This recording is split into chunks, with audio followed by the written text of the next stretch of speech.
Hello friends, good morning. Welcome to my YouTube channel creation of Mrinalini. কেমন আছেন সবাই? আশা করি সবাই খুব ভালো আছেন আর মুইও ভালো আছেন। তো এই ভিডিওটা কয়েকদিন আগের, আর ভিডিওটা 2 দিন মিলে একটা ভিডিও বানাইছাম। কারণ ভিডিও অনেকগুলো পেন্ডিং হয়ে আছে, এডিট না করার জন্য মানে ভিডিওগুলো আপলোড করে পাওয়া লাগছে না। তো 2-3 দিনের ভিডিও মিলিয়ে একটা ভিডিও বানিয়ে আসুন, নাহলে এত ভিডিও এডিট করা অসম্ভব মোর জন্য। তো ওইটা হল কয়েকদিন আগের ভিডিও, মানে যেদিনকে আর কি মুই বাপের বাড়ি আসেন তার একদিন আগের দিন আর কি। তো ওই দিনকে সকালবেলা ঘুমের থেকে উঠিয়ে দেখো মা আগিনে টাগিনে ঝাড়ু দিছে। তো মুই এই পাশে ঘুমের থেকে উঠিয়ে মা ছাগল আমার 4-5টা ছাগল আছে, একটা মারা গেছে। তো ওই ছাগল কটাক মা বার করে দিবে। আমার নিজের যে জমিন আছে, তো জমিনতে সব পাশে বান্ধি দেওয়া আছে, মানে বেড়া দেওয়া আছে, তোলেতে ঘাস টাস খায়। তারপরে নিশ্চিন্তে মা ছাগলগুলো সকালে ছাড়ি দেয়, আর কোনো টেনশন নেই। তো সকালবেলা মোর প্রত্যেকদিন বাড়িতে আসলে একটা কাম মা ঝাড়ু দেয়, আর নাহলে মুই কোনোদিন সব কামে মুই একলাই করুম। তো আজকে মা তাড়াতাড়ি উঠতে জন্য মুই আর কি বাসিয়ে বাসনগুলো ধুম। তো ওই দিন সকালে আর কোনো কিছু ভিডিও করে পাং নাই। তো এটা হল নেক্সট ডে, তারপরের দিন। তো তারপর দিন সকালবেলা হাজবেন্ড তো তার আগের দিন সন্ধ্যেবেলা আসছে, ভিডিও করে পাং নাই। তোমরা এগুলো করুঙ্গে, মানে একটা মানুষ ব্যস্ত, মা তো অল্প অসুস্থ, মা মোরও কামত হেল্প করা লাগে, ওই জন্যে আর কি হয় না। আর মোবাইল ধরা মানুষ নাই বিশেষ করে, তার জন্যে। তো তারপরে এদিন সকালে এই যে সকালবেলা হাজবেন্ড রুটি, মিঠা কুমড়া, লাফড়া সবাই মিলে খাইলাম আর কি। বেটাও তো রুটি গিয়ে লাগে, তো হাজবেন্ডও রুটি খায় যেহেতু ভাল পায়, সবাই মিলে রুটি খাইলাম। আর মা এই পাশে গা পা ধুয়ে আসি, ক্রিম ট্রিম লাগে নিল, মোরও গা পা ধোয়া হয়ে গেছে। এলা ওই যে আমার ঘরগুলো সাফা করে আসম। দেখো কত পরিমাণে ধুলে হয়েছে, কারণ এলে আমার রাস্তার বগলত বাড়ি, তো গতিকে গাড়ি মানে বাইক গাড়ি ঠাড়ি আসে যাওয়া করে, তো সব ধুলে ঘরত ঢুকে।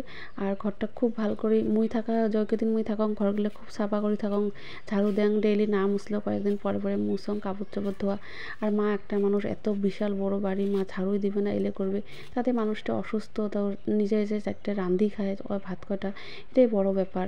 এর থেকে আর কী আশা কর্ম, যেহেতু অসুস্থ। তো ওই মুই আসং বা আমার যেহেতু আমরা 4 বোন, তো বাকি বোনগুলো আসলো, আমরা আর কি আসি কাপড় চাপড় ধোয়া ঘর মুছা এলে করি। মা যতটুকু পায় মা করে, সবগুলো মা করি, মানে মা খুবই অসুস্থ তার জন্যে। তো মুই এই জন্যে আজকে যেহেতু শ্বশুরবাড়ি চলে যাম, তো আজকে ঘরগুলো এই কদিন তো আসলাম, প্রতিদিনেই ছাপা টাপা করছো, তো আজকে ভাবলাম ঘরটা ভালো করে ঝাড়ু ঝাড়ু দিয়ে দেন, তাহলে মার কষ্ট হবার নয়। তাহলে মার আরও আমরা যাওয়ার পর ঝাড়ু দেওয়া লাগবে। তো মা আর কয়টা করবে, গরু ছাগল আমার গ্রামের বাড়িতে তো জানে নেই, সবই আছে। তো এই পাশে সব রুম ঝাড়ু দেওয়া হয়ে গেল, আর এক হাত দিয়ে মোবাইল ধরে আসং, আর এক পাশে ঝাড়ু দিবা লাগছং। তাহলে ভাবো ভিডিও বানাতে এত সোজা না হয়, কতটা কষ্ট হয়। তো এই পাশে সব কিছু কাপড় চোপড় বাইর করে দিচ্ছ, গেলে সব প্যাকিং করবে হাজব্যান্ড, আর মুই অন্য কাম কিছু করি আসং, আর খাওয়া দাওয়া করা লাগবে, রেডি হওয়া লাগবে। তো এই পাশে দেখো কতগুলো কাপড়। আর এটা হলো এই যে নতুন একটা কাপড়ের প্যাকেট, তোমরা এগুলো দেখে আসো। এটা একটা ড্রেস, মানে বেটাক দিছে মোর ছোটো দিদি, ওর মানে মাসি। তো ড্রেসটা কালি দিয়ে গেছে ভিনি। তো ড্রেসটা মুইও দেখো না, ভাবলাম তোমরা এগুলোর সাথে তোমরা এগুলো দেখাং আর মুইও দেখাং। তো এই যে এটা হল ঠান্ডার ড্রেস। তো এই সোয়েটারটা আনছে কোকরাঝার থেকে দিদি, যেহেতু ট্রেনিং আছে, ট্রেনিং আসার আগের দিন কিনছে। তো ড্রেসটা খুবই সুন্দর লাগছে, আর বেটারও খুব পছন্দ। বেটা এই ড্রেসটা পিন্ধি বিয়ে তো গেছে, তো পরের খানেক বছর দেখবেন বেটা এই ড্রেস পিন্ধে এখন বিয়ে বাড়ি গেছে। তো বেটারও খুব পছন্দ এই ড্রেসটা, না খুলে আর খুবই আরামদায়ক। তো তারপরে এই পাশে সব কিছু রেডি করে দিচ্ছি, বর এক এক করে সব ঢুকাইবে, তারপরে চলে যাবো খাওয়া দাওয়া করে শ্বশুরবাড়ি। তো এই পাশে মা খাওয়া দাওয়া হইল আমার। তারপরে মা এই যে যা প্রত্যেকবার আসলে মা বেটা যতটুকু হোক 500 200 300 করে টাকা দেয়, আর বেটা টাকা এত চেনে, এতটুকু বসে এলাকায় টাকার লোভ হয়ে গেছে খাওয়াটার। ওই যে তারপরে ফির পয়সাটা নিয়ে ফির প্রণাম করলো, এটা তো ফির মুই শিখে নেই, ওই নিজে নিজে আমার দেখে, তো নিজে নিজে আশা করে বেটা এই যে কাউ শাশুড়ি কাউ দিদিমা প্রণাম করি। আর পাশে মুই নিজেরই হয়ে মোবাইলটা ধরিয়ে যে খানিক ভিডিও করে নিলাম।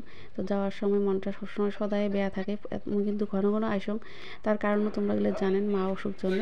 তো তারপরে চলে যাচ্ছি শ্বশুরবাড়ি এসে মন বেয়া, প্রত্যেকবারের মতন মুই আসি মন বেয়া করে বসে থাকুন। তো তারপরে সন্ধ্যেবেলা আসলে একটা মামা শ্বশুরের পার্টি, তো এই যে পার্টিতে আমরা পেলাম।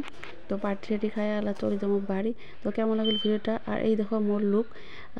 তো তোমরা মোর লুকটা কেমন লাগল কমেন্ট করে জানাবেন। আর বেটা প্রথমবার লিফটও দিচ্ছে, একে শীঘ্রই হয়ে গেছে, ও হচ্ছে কী ব্যাপ হয়ে গেছে প্রথম। তো ভিডিওটা তোমরা কেমন লাগলে যদি কিছু ভালো লাগে থাকে লাইক করবেন, কমেন্ট করবেন, শেয়ার করি, মো চ্যানেলটা সাবস্ক্রাইব করবেন আর সাথে বেল আইকনটা